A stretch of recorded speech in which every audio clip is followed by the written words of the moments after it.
scaling laws aren't the only way in which you can improve models, right? We can have a new architecture change that can help improve the way in which we do AI. And so my belief is that AI is actually always going to continue to improve, whether it's through scaling law or through some other methodology. And so from an investor point of view, what I care about is what are the interesting applications of AI, irrespective of whether it scales in some fashion, linear or exponentially, or reaching a floor. Hello and welcome to In the Blink of AI, where I talk to the brightest AI startups and innovators each week. I'm Georgie Healy, and this week I am speaking to Danielle Haj-Moussa, who is an investor at Australia's biggest deep tech VC fund, Main Sequence. Danielle is our first ever VC on the show, and for good reason. I made no apologies on focusing on AI tech and products and founders, because personally, I just don't really care whether investors make money. It's just not as fascinating to me. However, I met Danielle at quite a few industry events, and every time I found her so passionate, so knowledgeable about machine learning and AI in Australian startups. I felt really privileged when she agreed to come on the show. She's super candid about scaling laws, AI bubbles, and AGI, all things that I think all of us find very interesting, regardless of your background. And if you see this episode on YouTube and think, wow, does Danielle look like a mix between Grimes and Charlie XCX? And does she have an electric guitar? The answer is yes. She is officially the coolest woman in VC. Let's jump into the episode. Hey, Danielle, thank you for joining In the Blink of AI. Hello, thanks for having me. Keen to be here. I am super pumped. We had a deep dive about some of these questions before recording, and I had to literally stop you from talking because I was going to ruin it for myself before the show. I'm super pumped to have you, but I'd love you to introduce yourself and where you work a little bit for those who aren't familiar. Let's start with a quick explainer on what Main Sequence is and what you do there. Yeah, so Main Sequence is APAC's biggest deep tech specific VC. And we invest in companies that are solving planetary problems like decarbonizing the planet, enabling the next intelligence leap, reaching humanity scale healthcare using deep tech, so cutting edge technology. And the consequence of all of this is that we have a portfolio using technologies ranging from AI to quantum computing to synthetic biology at variant stages as well. And where I sit in all of this is, I think I'm quite a generalist. I touch on a lot of these areas, but one of my specific focus areas, because of my background as well, is AI and robotics. So I've been at Main Sequence for almost 3 years now, and I've had the opportunity to work with some of Australia's best robotics and AI startups, which I think is an exciting privilege. I sometimes forget that not everyone necessarily knows about you and your background.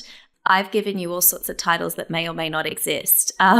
What is your background and why did Main Sequence snap you up in particular? Yeah, I'm still not sure why they snapped me up, but I'll give my theory. So I have a background in mechatronics engineering and law, and I was at a point in my career where I wanted to figure out how to effectively integrate these two very differing areas. So I had a crack at working as a software engineer. I had a crack at working in AI policy. I also started a not-for-profit that was focused on helping young people sort of find their pathway in technology and impact.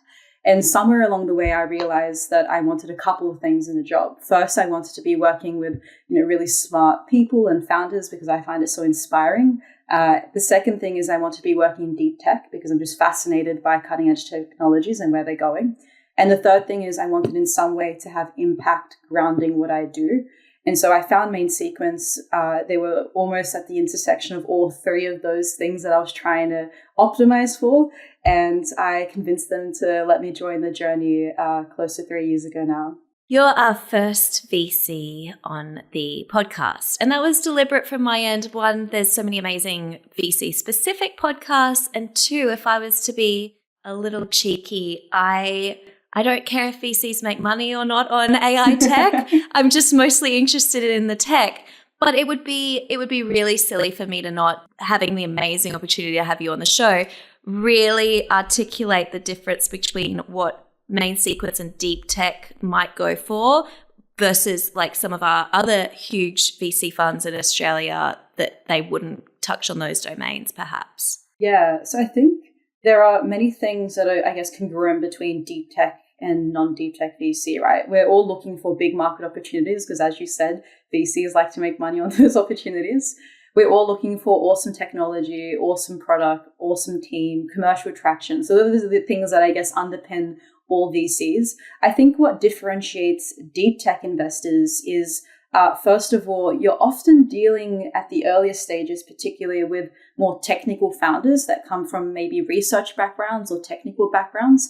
And they also are trying to build something that is sort of at the cutting edge of their particular field.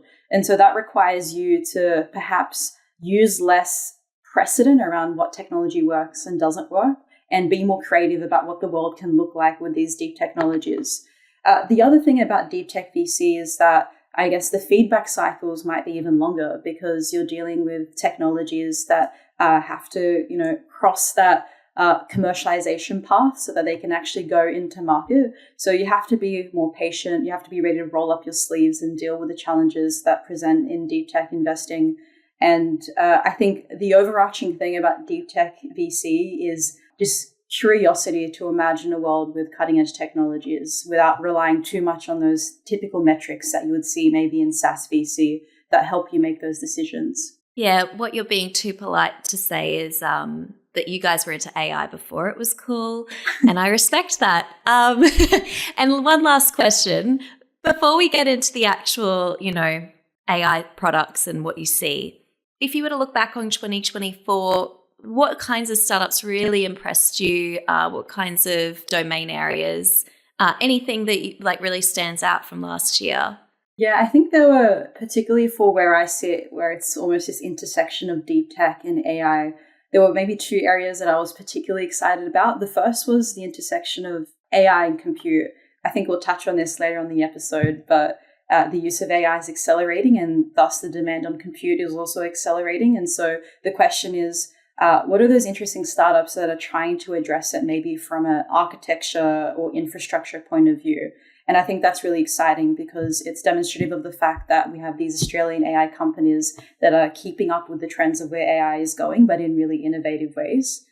The other thing that was really exciting for me, particularly because of my personal interest in robotics, was working with the companies that were using LLMs and generative AI models to intersect with the physical world through hardware and robotics.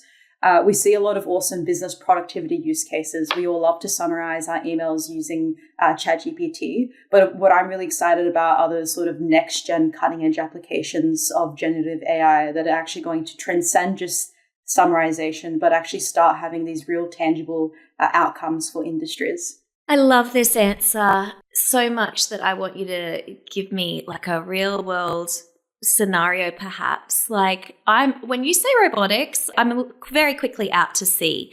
I'm thinking of something to help me stack the dishwasher. That would be fantastic. But when it comes to AI and robotics, maybe just very general, very quickly, just a few things for me to help visualize what that could look like. Yeah, so I think for decades, people are surprised to hear that robotics actually hasn't changed much. The way in which we do robotics, maybe the hardware has improved, obviously our access to compute has improved, but fundamentally we're close to hard coding these robots to do tasks that we know and love. Hopefully one day we'll be doing the dishes because that's something that I sometimes forget to do.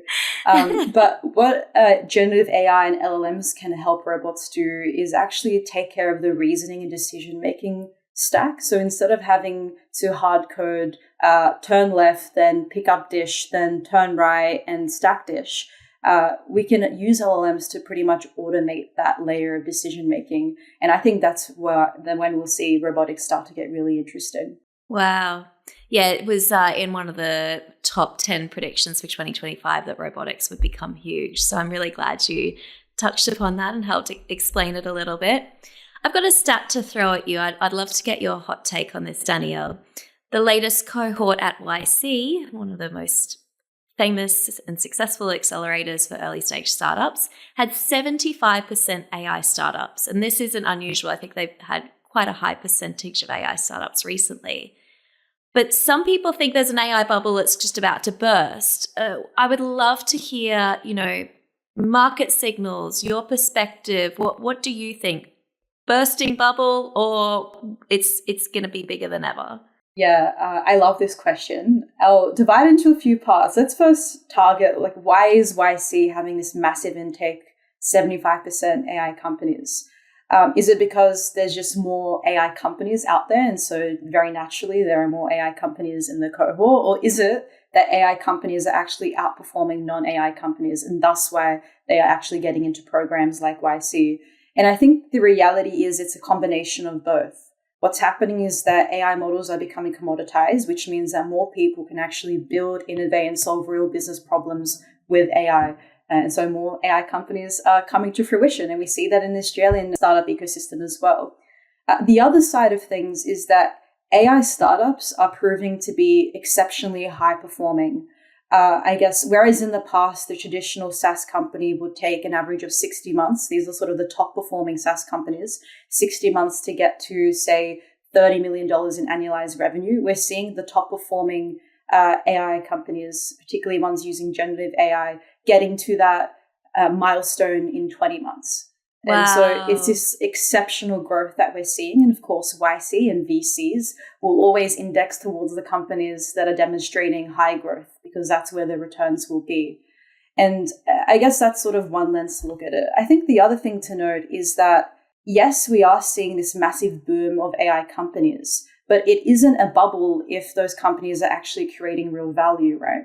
And so we know that AI at a global scale is going to create $18 trillion in value just by the end of the decade, I think. We know in Australia's context, it's going to create $230 billion of increase to our GDP if it sort of touches on core Australian industries. And so if that's the case, if that's how much value is to be created, can we necessarily say that there is this bubble?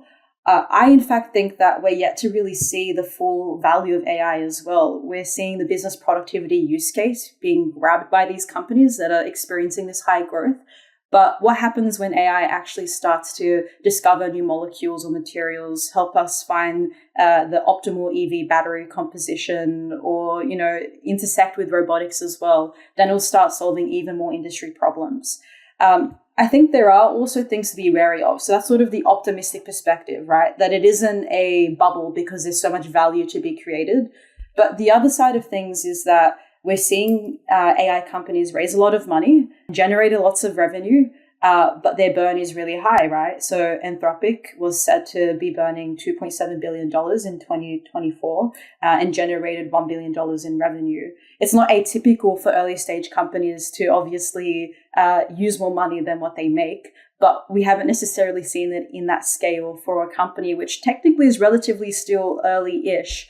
The other thing to note is that we have massive valuations being thrown at AI companies at the moment. We have in regions like the US, more than 50% of venture funding is going towards AI companies. But the actual quantity of deals hasn't changed. So what that tells us is that there are a lot of really high value, big billion-dollar deals that are happening. And potentially that could be called a bubble, right? When you have the concentration of lots of funds towards a small quantity of companies. But at the same time, these deals are also pretty atypical because what we're seeing is that we have corporates as opposed to VCs funding a majority of these rounds. So NVIDIA, Amazon, and so forth. And so if you were to actually remove the outliers from what we saw last year, right, where we saw 50% of funding going towards AI first companies, if you remove the outlier billion-dollar deals that were led by corporates and they needed, I guess, large quantities of money to foundational models, what you're left with is a sector that's growing potentially proportional to the value that it is creating. And I think we sort of, instead of focusing on the boom bubble question, maybe just ask ourselves, where can AI actually continue to create impact and value, is my long-winded answer. Oh, gosh, I loved your long-winded answer. I would love to know, and I'm going a little bit off piste here, but, you explained how it probably there are signals that it's not a bubble. What would be some signals that it definitely is a bubble? Can you give any historical, on retrospect, that was a bubble or wasn't? And just to really highlight for anyone listening, the signs you can look for to know that you're being played a little bit in the market. Yeah, this is a hot take because I think some people might disagree with me. Maybe this has to go off record even. No, it's okay. So I think this is a Danielle only, not main sequence. Yes, this is a Danielle perspective. Absolutely. I think we can look at, for example, the Web3 boom that happened a few years ago. People were excited. People were talking about it. There were lots of companies raising lots of money at high valuation. But one of the key signals was that the actual customer value wasn't being delivered. Whereas what we see here is that real tangible customer value is being delivered. And I think that's the key distinction here. I've always been a Bitcoin hater, G only perspective, mostly because I keep thinking, are you actually using this as currency ever? Like, really? Yeah. Like, are you actually going to use this as currency? And so I really love you articulating, like, are you actually getting value from this product or not? Yeah, the promised land, I guess, didn't actually come to be. We see it taking a different path than what was initially intended. And so the return, the ROI, the customer value isn't there. It's possible that AI will go down that path, right? But where the signs are pointing to is that it's just a technology that does really well at what it needs to do, which is make decisions, find patterns, and that has lots of applications and use cases. Just making it very clear to me why it's not easy to be an investor, and if it was easy, we'd all be billionaires. So thank you for articulating that. We had Sam Garvin on the show. She's an early stage founder. She just went through the Techstars cohort, and she explained a lot about the experiences of being a founder, the good, the bad, the ugly. Aussie founders, Danielle, what do you notice? What do you love? What would you love to see more from in 2025? I think with Aussie founders, it's always a privilege to work with them. The key thing is that in the Australian ecosystem, perhaps there's less funding to access, right? Particularly when you're in the early stage where you're not yet ready to go to global VC markets to raise. And so they're raising less funds, but solving similarly massive, globally impactful companies and building these products. So I think what I love about Australian founders is how capital efficient they are and how nimble they are and how they can still be globally competitive, even without the same quantum of funding that you see US companies raising. Obviously, in an ideal world, I'm excited to see Aussie founders tapping into those massive rounds as well. But I think Australians should really embrace that they have this awesome capacity to be nimble and capital efficient. Yeah, it's the most flattering thing ever. With so little, you can do so much. And yeah, exactly. And that's really incredible and something that we're very proud of our Aussies. Yes. Okay, this is the part of the show that apart from the hot takes, but I feel like you're putting them all throughout the show, Danielle.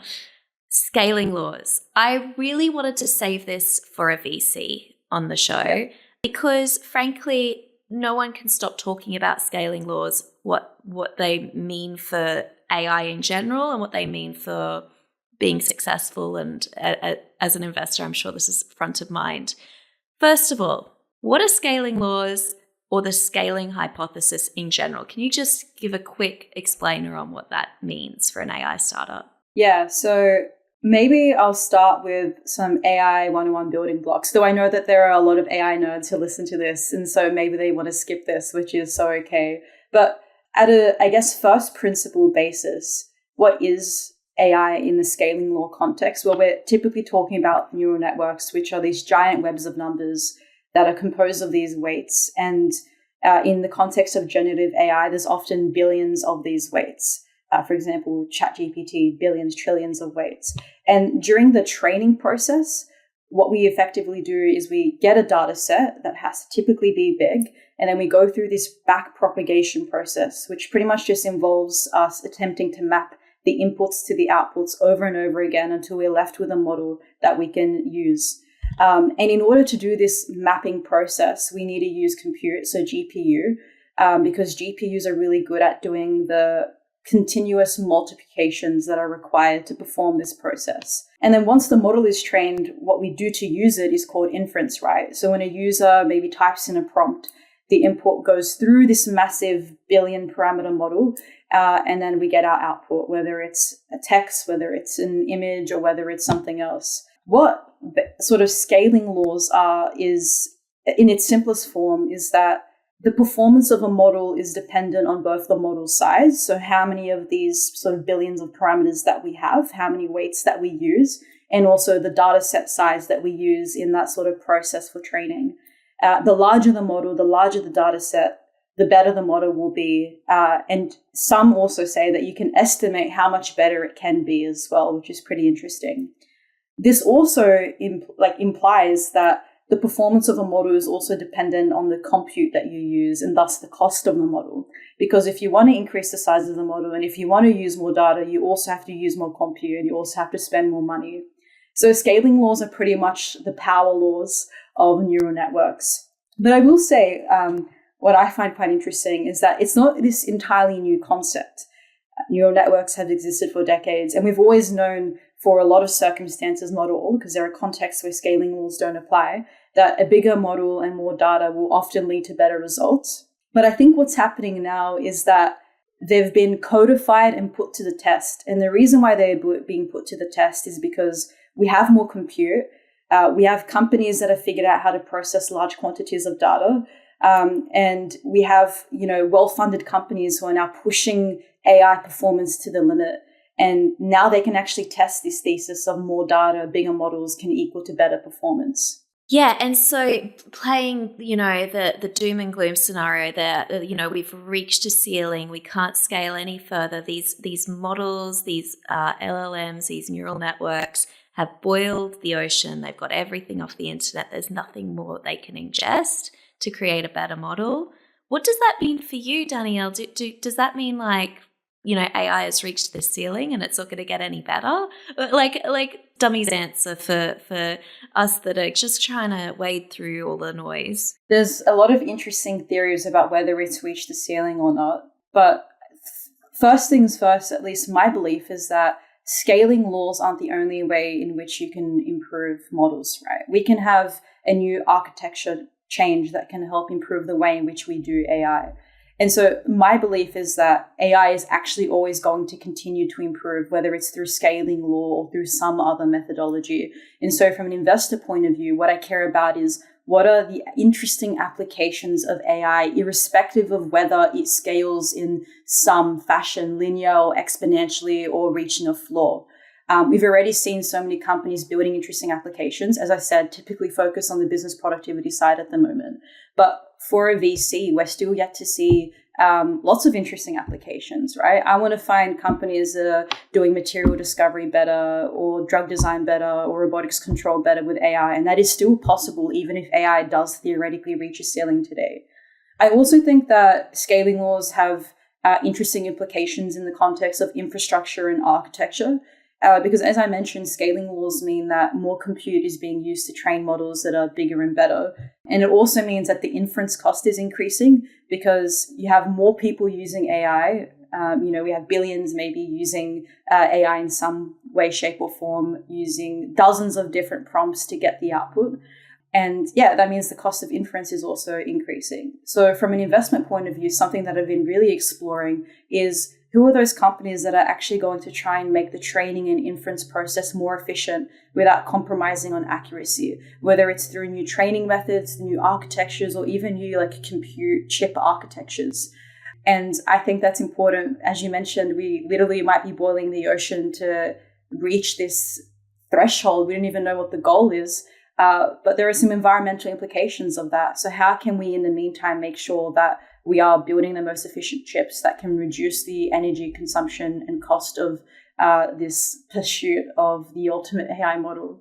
So, we've ingested all the information on the internet, but that's not the only way to make a model more efficient, better, and frankly, solve major problems in the world. Thank you for articulating that, first of all. I've heard that you can use synthetic data. I've heard that, in the world of robotics that you've mentioned and med tech, there are so many further things that can be done. I'm curious if you've heard of test time compute. I'm sure you have. But and if you could explain that as another avenue to which we can make these models better and what that is. Yeah, so I think There are recent discussions that there's almost like a new scaling law, which is when you effectively offload some of the reasoning capabilities of these generative AI models during inferencing time. So we mentioned that there's training, and that's this process, this one-off process. It's very expensive and energy consumptive, but you're left with a model. And then there's inference time. That's when you actually send the prompt. Data is sent through this massive billion parameter model, and then you get an output. And the theory here is that you can actually move some of the, decision-making elements and computational elements more towards inferencing. The truth is that this does exist. It is probably going to be a very helpful technique, and it isn't necessarily new as well. But the thing to be wary of is, just like before, we're doing inferencing millions of times, dozens of times a day. And if we increase the load in which we place on the inference test time compute, it's going to mean that compute is just going to become more expensive, and we're going to be using more energy to run these prompts. So this is why I think all these possibilities are on the table. There are many ways that we can continue to push the bounds of AI performance. But in the meantime, we need to start asking ourselves, what's the most efficient architecture and compute infrastructure to make sure that we do so in a way that isn't requiring hundreds of millions of dollars or thousands of data centers.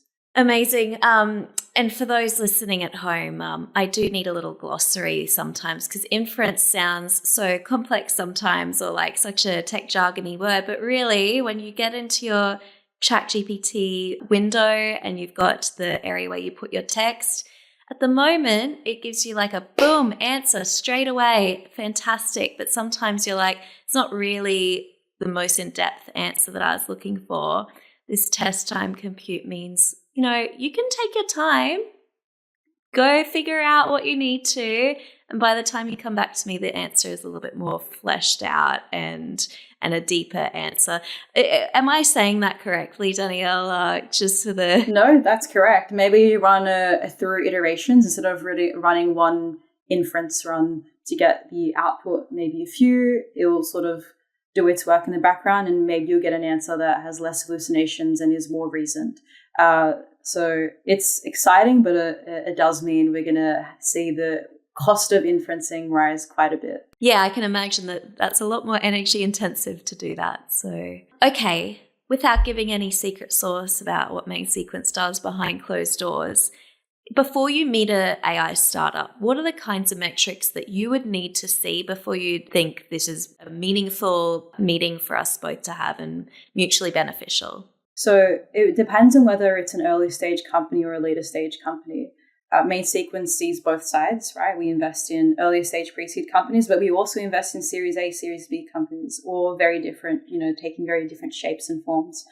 For early stage companies, metrics do not matter as much because you just don't have them. You can look for things, early commercial traction, early revenue, early growth, maybe sort of user engagement as well. But really what you're focused on is this an interesting team solving an interesting problem using interesting technology that's defensible? For later stage companies, you have a little bit more to work with in terms of like objective raw data, right? So are there strong signs of revenue growth? I think in our current market, growth is key. Like revenue is great, but is that revenue growing? That's awesome if it is. Another really important thing in the context of AI is signs that the customers love and use your product repeatedly.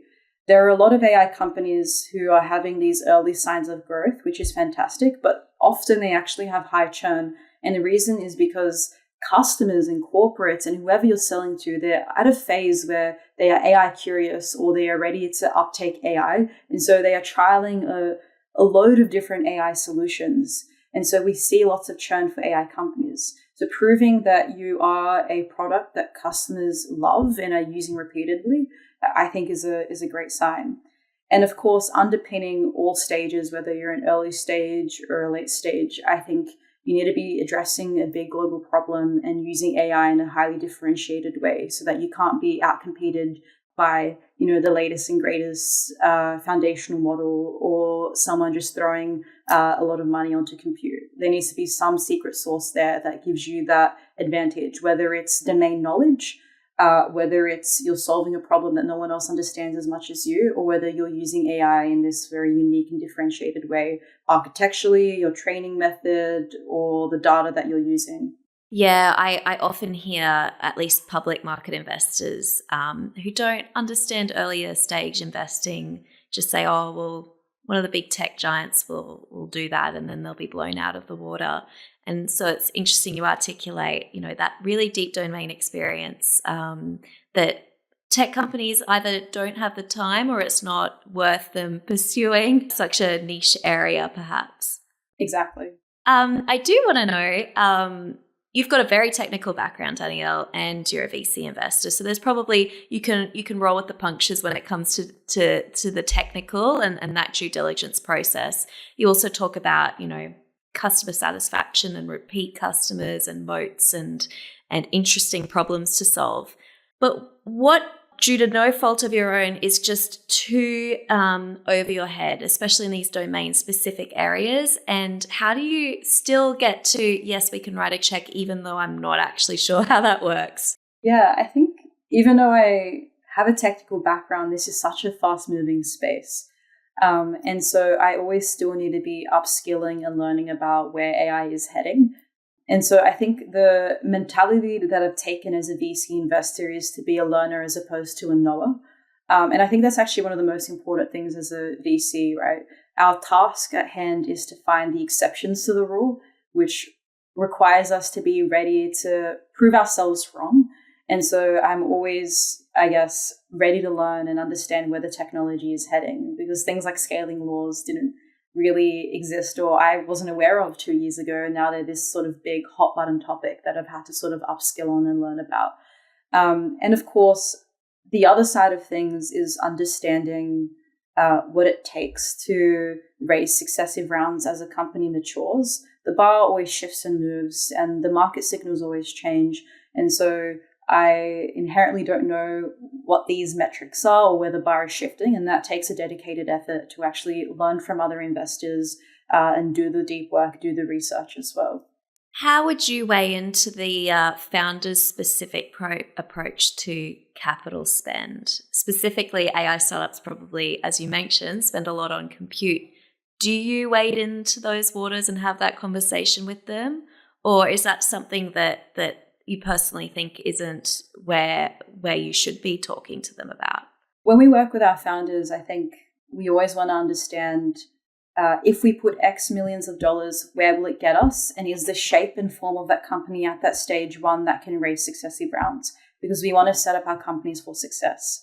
And of course, compute spend is an element of where a lot of these AI companies are putting money towards, and inherently, right? Like they need to build interesting models and interesting products. So they have to access the compute that they need. But there's something that I always like to, I guess, remind companies, which is, are you building something that's, efficient and unique enough that competitors can't just outspend you with compute and win? So are these sort of funds going towards something that makes you defensible and differentiable? Yeah. And what about like a Danielle answer only? Yeah. Do you tell them that they're using Anthropic and it's not your favorite? They should definitely be using Gemini. Do you have like tech favorites or do you kind of just go, yeah, I mean, they're all much of a muchness, to be honest. It's how you use them.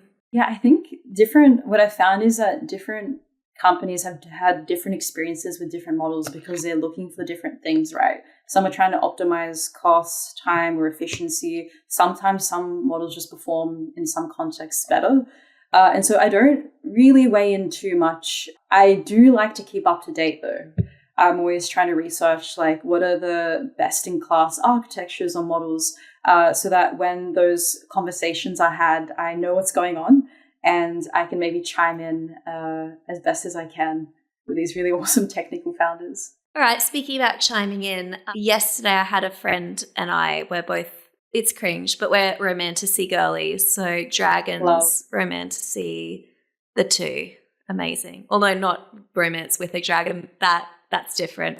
And she had this plot hole that she was asking me about, and I was like, I can't remember when or where in the book that happened, but maybe ChatGPT will help me. And I typed it in and it said, like, without you uploading the PDF, frankly, I can't help you. But then call out to Gemini, it was able to say where in the book it happened and why they think that, you know, this explains that story. What about you, Danielle? Do you have any favorites that you have? Because now obviously Gemini is my favorite of the week because I made them fight. You always have to make them fight. There was actually a week where ChatGPT wasn't working for me, so I had no choice. I was left with Gemini, and I actually had a pretty good experience. I also have it integrated with my Drive, so I can ask it, you know, find me an email where I said this, or find a document where I was referring to that, which is pretty neat, I think. So I think I like Gemini for the business productivity side of things, where I need to find an email or I want to write something. And ChatGPT is, I think, still pretty good at reasoning, and particularly with their new O1 model as well. In the topic of AI products, in addition to just sort of the pure chatbot foundational models, I found something recently which I think is really cool called Lovable. It's still a chatbot, but what it does is it helps you build and deploy applications like instantly. So you can be like, build me an app or a dashboard that does this, and bang, you'll have a link to an application that's ready to be shared with whoever you want to share. And I think that's pretty neat because even in the VC context, I always want to be creating cool visuals or prototyping something. And even our portfolio companies, right? They want to be maybe demonstrating the unit economics of something, and they want to create a cool interactive tool. So I found this to be probably my top AI product of the month. Oh my gosh. So Lovable creates a dashboard. And when you say a dashboard, you mean like a Power BI interactive graphs and metrics? No, a proper application with React, like a front-end framework and a database ready to go. It's pretty mind-blowing. Okay, we'll link it in the notes. That's such a good take. Okay, there is a surprising common interest with the investors and main sequence. Anyone watching this on YouTube might have seen Danielle's got a electric guitar in the background. But what's the common interest that all you guys have in the office? Yeah, this is actually pretty funny. So I'll give some background here. Last year, maybe this is very typical for people in the world of VC, not just in main sequence. I would love to sort of hear from other people, but I dabbled in DJing. I'm in my DJing era. Still in my DJing era, it's going strong. And I found out that in the main sequence office, at least, honestly, like 30% of the people in the team have either currently DJed, like they're currently active DJs, or have in the past DJed, which I think is like pretty mind-blowing. Like, what's the correlation here between deep tech VC and DJ? Like there has to be something. There's a Venn diagram and it's just like the circles are on top of each other. Exactly. And it's quite like, as someone who doesn't DJ, it's quite technical but also creative. Why do you love it, Danielle? What makes it so fun for you? So I think this guitar is actually, and people who are listening may not see, there's a guitar behind me. It isn't actually indicative of my real musical talents, which are next to none. But I've always wanted to like perform and have musical talent. And DJing is this really cool sort of low barrier to entry mechanism to connect with the musical community, create music, and just get people to dance, which I think is really fun. And maybe an element of it is that I'm a tech nerd and it's like a digital instrument in some ways. So yeah, I have lots of fun with it. What software do you use as a DJ? What do the girlies at home need to start downloading to get into it? Okay, so the girlies at home need to get Rekordbox. Okay. It's honestly not the best software though, but you kind of have to use it because it's compatible with a lot of the DJ decks that you can buy. If you want a easier entry point software that doesn't require you to have any hardware, you can also use something called Virtual DJ, which is free to use. Yeah, it's lots of fun. I highly recommend. The generosity of these tips are mind-blowing.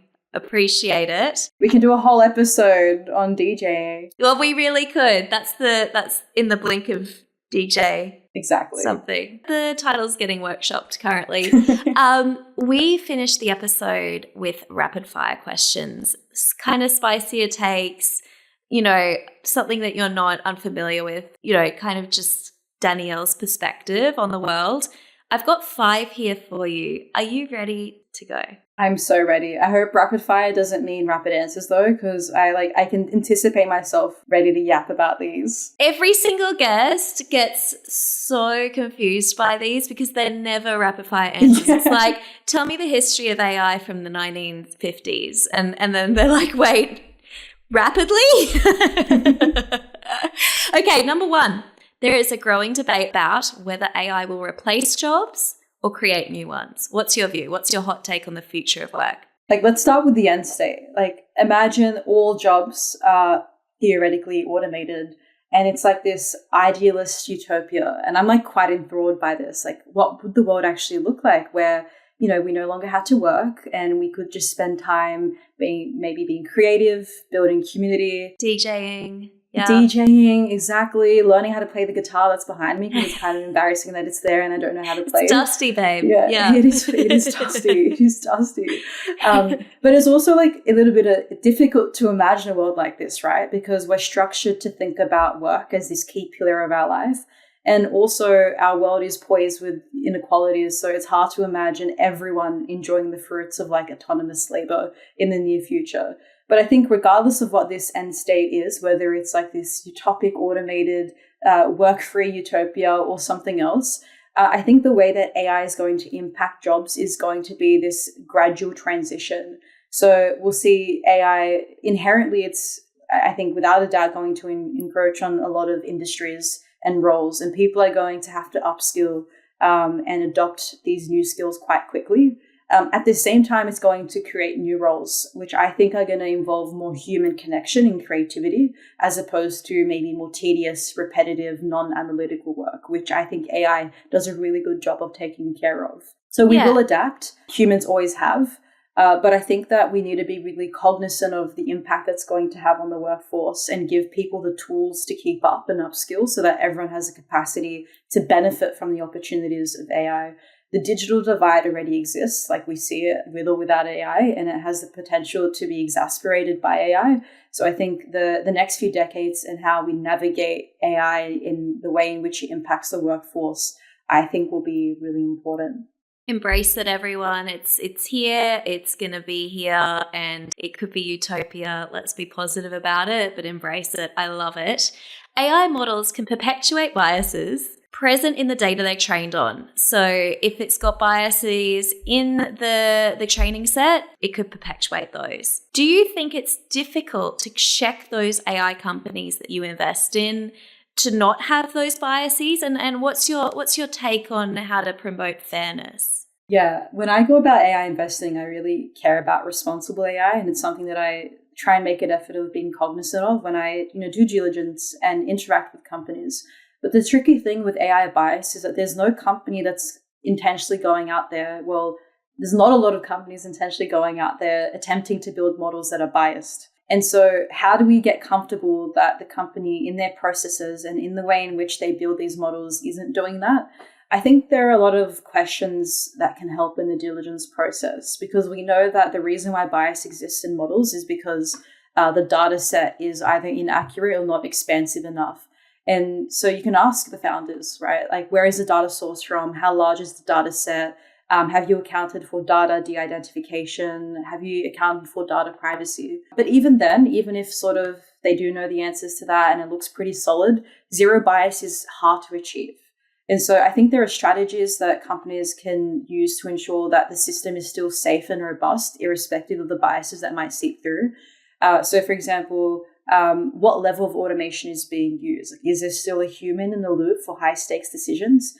Is the system explainable to the core user so that they can actually track how did AI arrive at the decision? And the other really cool thing that I've tried to tap into is that Australia does a really good job at responsible AI research. So there are a lot of awesome research groups, organizations and experts out there who are trying to understand how companies can build and, I guess, leverage the AI opportunity, but still do so in a way that's responsible and cognizant of the policy landscape that continues to change quite rapidly. I love how you said that the startups are not consciously putting biases in, and that there are ways and tools and markers that you can be cognizant of to try and ensure that there's that human element of checking and pausing and reflecting.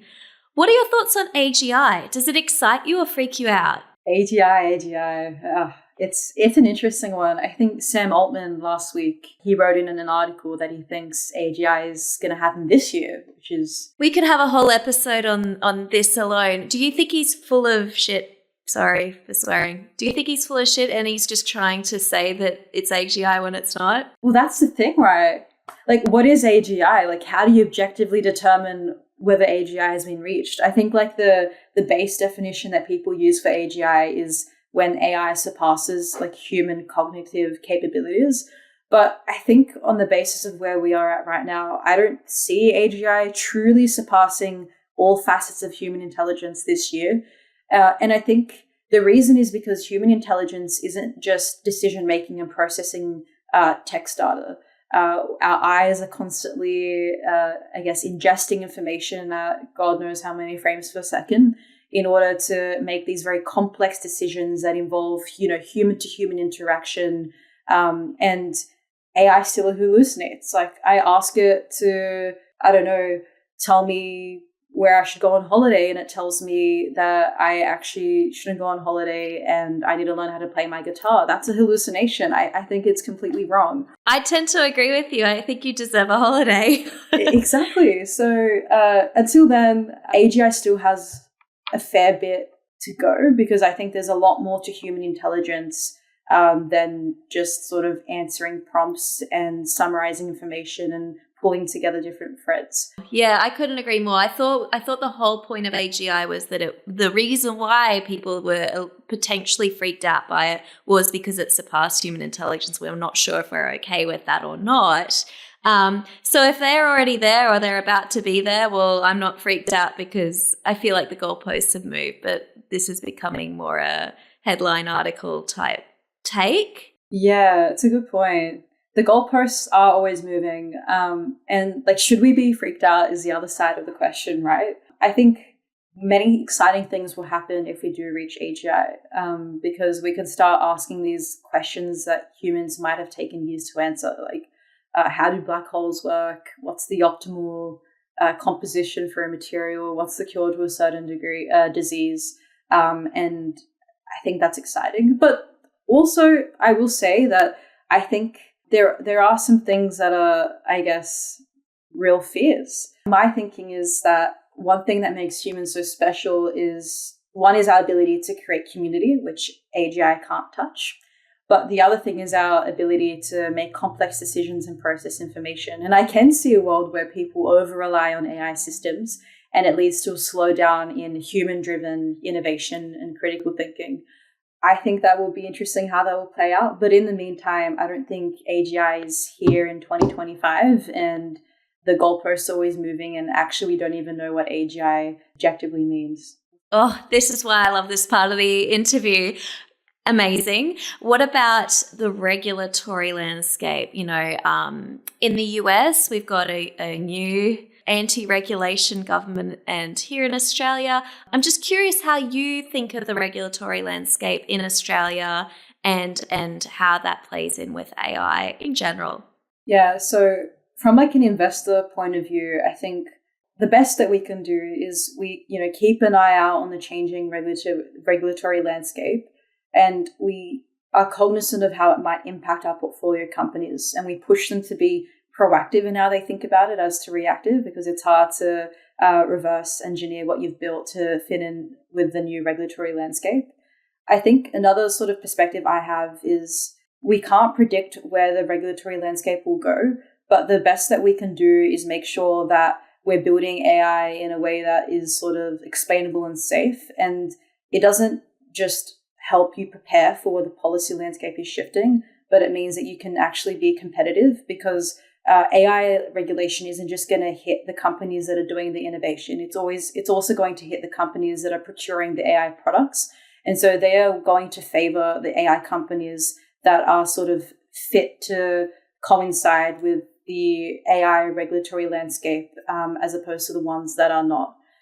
In terms of the policy landscape itself, without saying too much, I think AI is accelerating so fast, and policy isn't necessarily built to be this accelerating beast that can keep up with technological changes. And so I think we see the policies always trying to play catch up. My hope is that we reach this state where companies aren't left in confusion and they know what they need to do in order to optimize the opportunity, but also keeping the risk in check. That's my hope, and I guess we'll see how it plays out. Yeah, I feel for them. It's like I studied policy at university, I studied law at university, and now I have to understand whether we're at AGI or not, and I just don't know. Yes, it's hard. Feeling for our legislation friends out there. Last question, and a particularly mean one, Danielle, just to thank you for being so generous on the show. VC investors, I'm just gonna say my hot take. I often hear, this rhetoric that take your money or take your company, give you money, take your company.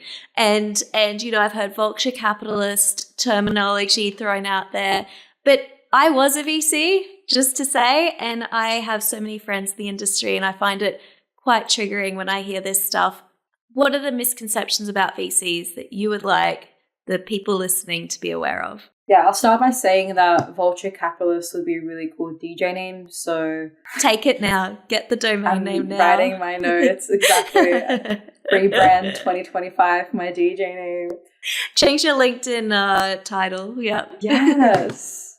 No one who's listening steal that name from me. Yeah. It's mine. I'm being a vulture about the name.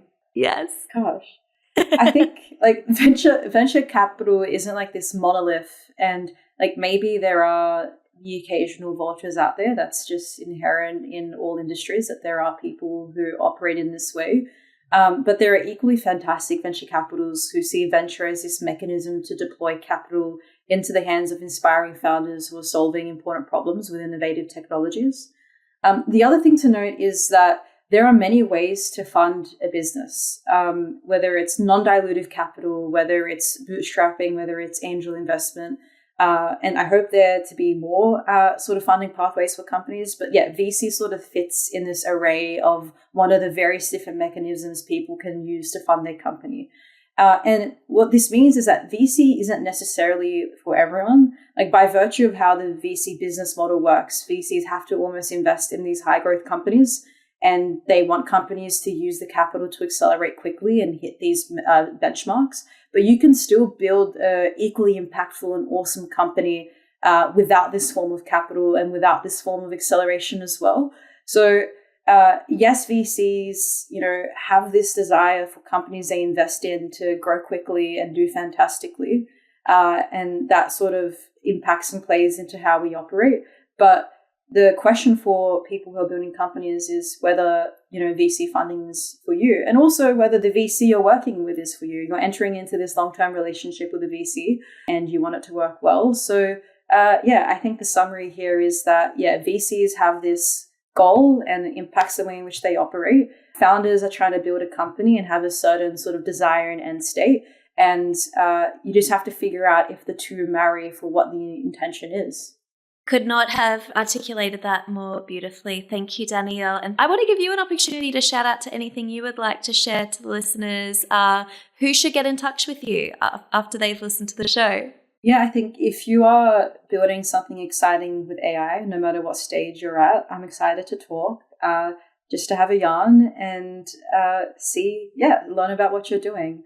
And the second group is if you have a mixtape that I should use in my next set, also reach out to me. But yeah, I'm always excited to talk to founders, researchers, innovators who are using AI, robotics, and deep tech in more generally interesting ways. So please reach out. I'm always keen to chat. Yeah, and chat with me too, because it's fun. Thank you so much, Danielle. Chat soon.